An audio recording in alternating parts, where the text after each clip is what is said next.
All right, welcome to our first installment of Tribe Talks with the ArcherPoint Retail team. Our retail experts, Kayla Magnan and Thomas Nielsen, are going to cover the issues of creating safe environments in your stores, pivoting your retail business, and enhancing e-commerce for increased sales. But we really want to hear what you're experiencing and understand what you need help with. Our primary goal today is to create a space where retailers can ask questions and share their stories and challenges with peers. So with that, I'm going to go ahead and turn it over to Kayla. Thank you, Suzanne. And again, welcome everyone. So we're all being really affected by what's going on, and all in so many different ways. And daily we're asking questions and they're changing daily, sometimes even hourly. So it's so important that we remain connected and we all still learn from each other during these times. So Thomas and I really do want to share our experiences, but hear your stories and discuss any concerns that you have around these revolutionary times. So to just echo Suzanne's opener, we do really want all of your feedback, thoughts, and questions, and we welcome the input during the session, but we ask that you interact freely, and then we do have some areas where we want to ask out for your commentary. So Thomas, paired with you, our expertise and insights into business, it was mentioned we'd cover some current topics, but also how to enhance this time. So first of all, thank you for joining us. Maybe let's just kick it off right away with a dive into what you have and currently are experiencing being in the heart of New York over there. Yeah, thank you, Kayla and Suzanne, for allowing me to participate in this webinar. It is greatly appreciated. So during this time, we've been in contact with all of our customers and colleagues in Europe, Australia, Southeast Asia, and Americas. And it's not a surprise that the picture looks very similar to as it does here in the US. The fact is that this pandemic has led to many retailers to close their stores temporarily or permanently. And most of us is now shifting to do most of our business online. I think it's fair to say that it has particularly crippled the retailer that hasn't embraced the e-commerce or sell non-essential items such as fashion. Online sales for apparel and footwear has plunged. There might be an exception there that could be casual sportswear and loungewear, which you might see an uptick in that category. On the other side of that coin is that the general merchandise retailers has seen their sale increase significantly. Amazon and Walmart has struggled to keep up with the surge in demand and are now looking to hire about 500,000 employees in the next couple of weeks. So what have I seen here in New York, Kayla? The high-end fashion stores here in Soho, where I live, has emptied the merchandise, has boarded up all their stores, like a hurricane is about to hit. And most restaurants are closed here. A few of them are still open for takeout and delivery. So down here in Soho, there's not that many restaurants open. My local supermarket, which is actually down in the bottom of this building, still have a few local shoppers in there, but mainly you see delivery people from all kinds of delivery platforms that is doing the shopping. About 2 weeks ago, the local store manager and I had a chat about the shift in the purchasing behavior that he's seen. And he shared some funny numbers with me. He had seen a huge increase in sanitizing, alcohol, tissues, and bleach and hand soap going up from 80% increase all the way up to 400% increase. And some of the other items that had a decrease, which to me was a little bit surprising, was candy, sweets, and salty snacks is down for almost 50%. So that's a little bit of what I've seen here in New York. And those are very similar brands and very similar industries that are being closed and pushed to reduce hours all over the states, I imagine. But even our states are still experiencing very different levels of severity. So, you know, I'm based in St. Louis, and I see those same big brands, you know, reducing their hours, but also asking for more hiring, temporary positions. But then all the non-essentials have temporarily closed. But we're still more of kind of in an advisory protocol. We have many what I would still consider non-essentials opened and operating. Monday, they announced it was officially in order. And with that, they closed our community parks. They even put barricades and locks up because people weren't listening and they were still gathering. So we slowly are enforcing some more strict guidelines to reduce that community spread. But my area specifically is pretty similar with, local restaurants being still open with takeout, and people leverage those more than trying to go to the grocery store now. And in a walking community, it's a very different picture. So people are still out and about walking around. And if we could just take a moment to chime over to the audience, is there anyone joining us having a different picture or maybe a similar picture? What's going on in your neighborhood? Comment in the area, raise your hand, and we'll call on you. So just let us know what's going on. And Thomas, you mentioned a few things that I thought were interesting, some things that we can point out what people are commenting in, the e-commerce shopping specifically. So I actually read an article that 58% of consumers have already switched to buying more online. And then following this pandemic, 73% of them are probably still going to continue buying online. So it's very, very important that e-commerce shopping becomes more of a norm for a lot of these retailers. But then also, you mentioned specific industries kind of like going down and going up, like fashion, some down, but casual loungewear going up. What can you see some of these industries actually doing to take advantage of this scene, or risk dwindling into that new retail apocalypse storm that we're going to get? Right. We do have a hand raised from Eric. If you. Oh yeah, go ahead. All right, Eric, I'm unmuting your line now. Yeah, I mean, like everybody's saying, it's a very similar situation. We're in the pet food industry, Care-A-Lot Pets here in Virginia Beach, and we're allowed to stay open because we are an essential provider of food sources.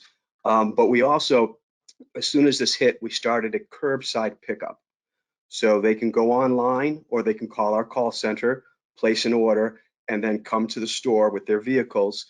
And there's a number at the curbside pickup spot, tells them the number to call, and they call into the store, and the store will bring out their order and put it in the car for them. So that's kind of what we saw that as a way to keep our customers. And we're in the store, we're doing the distancing, get the little marks on the floor and all that stuff like that. With the curbside pickup and our home delivery, we also do home delivery now. Or we've been doing home delivery, but it's grown. So we do our own deliveries within our area. We've seen definitely an uptick in that. And we've seen new customers say, hey, on our Facebook site there, first time shopper, lifetime shopper, because we offered those services. That's awesome. And that's really all I really wanted to add to that is that we're using Nav and we're trying to transform our company to be more of the online, more of the home delivery, more of the curbside pickup service.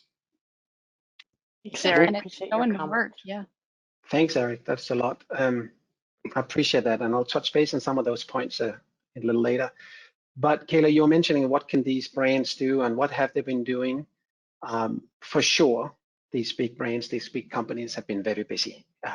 Their stores might be closed, but they've been extremely busy. And one thing you might come to mind is they're probably doing some cash flow analysis right now. But in addition to that, they have been applying for any government relief packages that is available, for sure. And I urge any of the customers here on this call to apply for any government relief packages you might have available to you. I know our friends south of the border might not have that available yet, or around the world, it might be limited what the government can offer, but please go ahead and apply. You should take advantage of that. Another thing that is extremely important and what of these big box retailers are thinking about is safety. They want to make sure that the employees and the customers are safe, and that has to be #1 priority.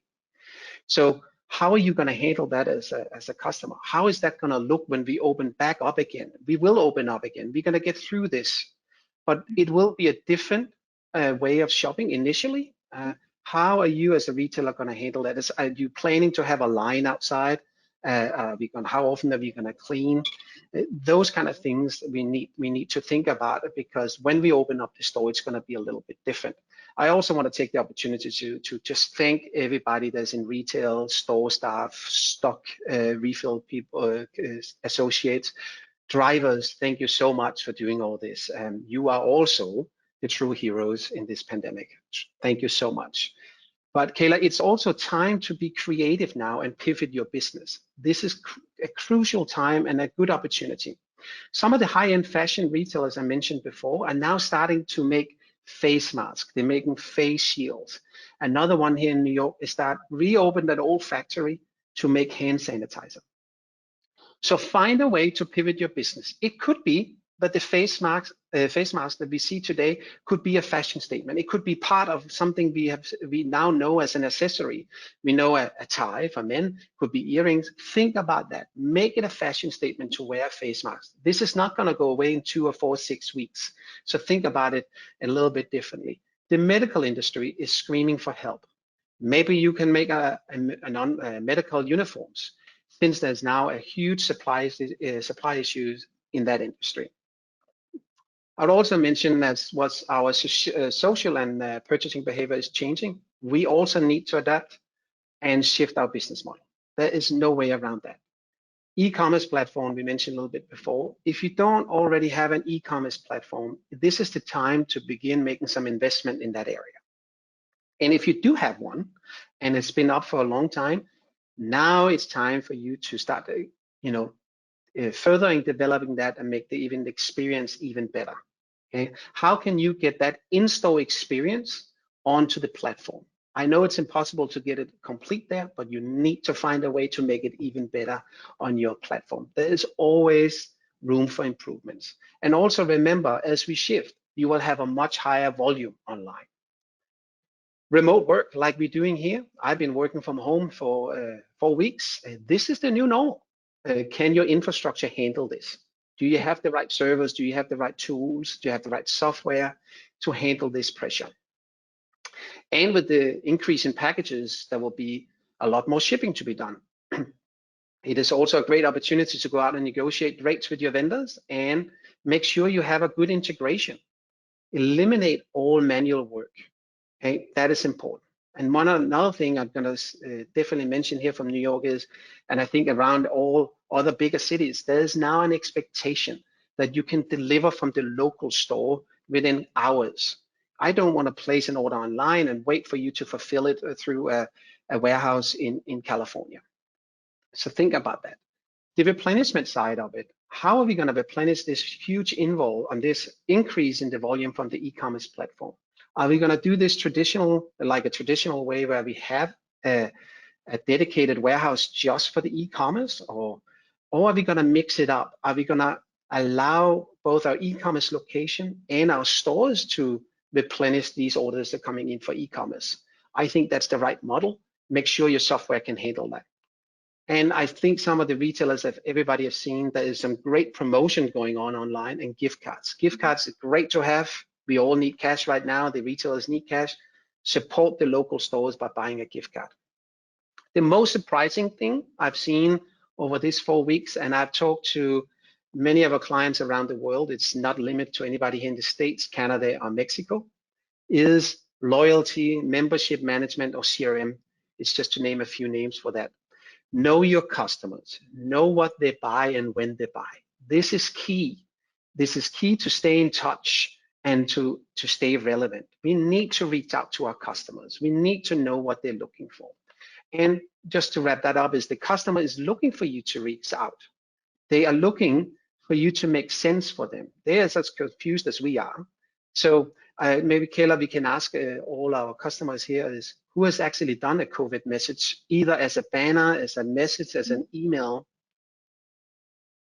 Yeah, that'd be a great question to get some feedback on. Yeah, anyone, if you want to raise your hand, feel free to chime in with that, or comment in the box, and we can verbally discuss your comment that way. If you've had a message go out, maybe even talk about what the feedback you've already got with that message. Because yeah, just kind of personally, if I could expand on that, I've received many emails myself from retailers I shop at or the subscriptions I'm using, and they want to give me the COVID message, and I read it, but then I also find myself clicking links and navigating to their website, exploring different things on their website that I may never have been navigated to before, just from a small little message that they sent letting me know that they were aware of the situation and the measures that they were taking. So even just the smallest message can make the biggest impact with your customers there. Now, a lot of this kind of surrounded in operation businesses or businesses that could possibly easily pivot. But what about like those extreme high-end fashion boutiques? I know you mentioned some of them, but I'm thinking more like Marc Jacobs or Chanel, or we discussed even before services like Rent the Runway, similar things like that. What if they can't easily pivot? how can they shift their business model maybe to begin producing other things, or how could they easily shift and provide being creative? Right. There's always room for improvement in whatever business we're in, whatever platform we sell. So some of these customers and some of these brands you just mentioned, I'm sure they are right now trying to improve their website or their loyalty app. They want a better experience on there. Like I mentioned about before, their stores are going to be closed for a little while. How can they get that in-store experience from onto the e-commerce platform? And things that we've seen now start playing around here in the channel is hologram, VI, Hololens. So how can we actually see it almost in a 3D format? How can we see the dress, the shirt we're trying to buy? I think that you will see a lot more Zoom meetings being used for presentation of products. It could be the new collection. It could be for loyal customers. I now have a Zoom meeting. I want to show the summer collection. I want to show a new product. I just want to stay in contact. Okay, for some of our fashion retailers that comes out with a new collection, I can also imagine they could broadcast a new collection through a runway via a live feed. It doesn't have to be anything fancy. We don't have to have a whole TV production set there, but it could be a couple of cameras where we can see it. Down the line, when we are hopefully getting back out again of our apartments, I can imagine for loyal customers, there will be some appointment selling for these high-end fashion retailers. They will probably come to your house or you meet somewhere and you can see the new products. But overall, I think one thing that's really important, and there's always been a struggle for online retailers, is how can we make a better collaboration between our store and our e-commerce platform? So that is some of the things I think a lot of us can think about. How can they support each other? How can I make sure that if I shopped online, I can somewhat force, not a little hard word here, but somewhat guide my customer to go into the store and vice versa. Another thing I saw online, which is really cool, is the VI, as I mentioned before, but also the smart mirrors. Smart mirrors is where we install a mirror on a wall and we have access to the internet. We have access to the collection of a specific brand or brands. I could be a specific, the retailer, a specific brand I really like, and I can download all the merchandise onto the smart mirror, and it can take a picture of me, or it can actually dress me while I'm standing in front of the mirror. Now, couple that up with a membership management, and you have a lot of interesting information. If you're a fashion retailer and you did have a smart mirror in your room where you can try on some of the merchandise, I could log on with my membership and I could download all my previous sales and what sizes have I used before, have I bought this size but in different color, and so forth. So there's a lot of value in there, and a lot of new technology is going to emerge out of this. But Kayla, you asked me what also have some of these big retailers doing. They're not sitting still. They're doing physical inventory. They're doing marketing plans. They're coming up with the new social media initiatives. Training is big. Take this downtime to use training. There's always room for training.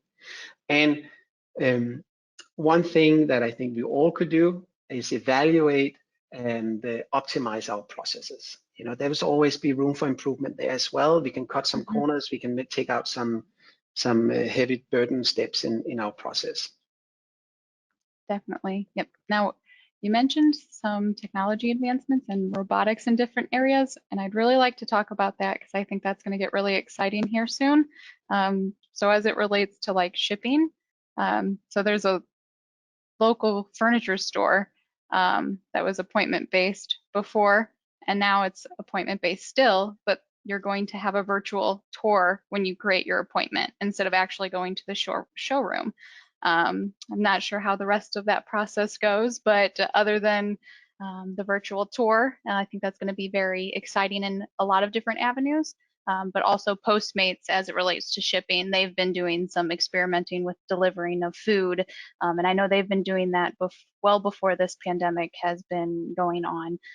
There was also some other kind of experimental technology in restaurants around the world that I think is going to get really exciting.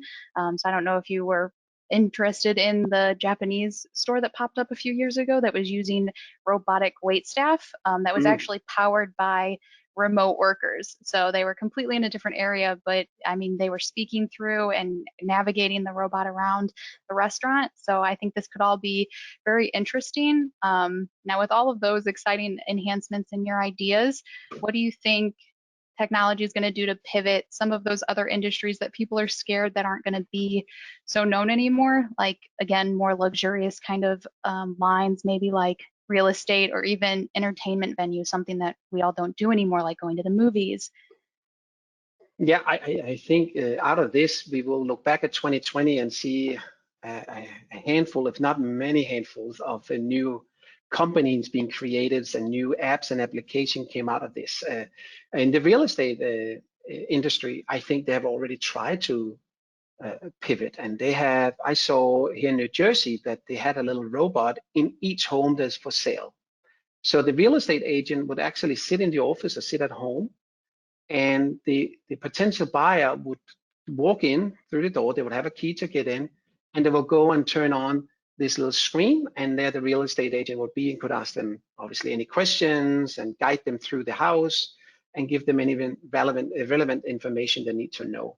That way, the real estate agent will be able to obviously show a lot more properties in a day and be more proficient in getting that done.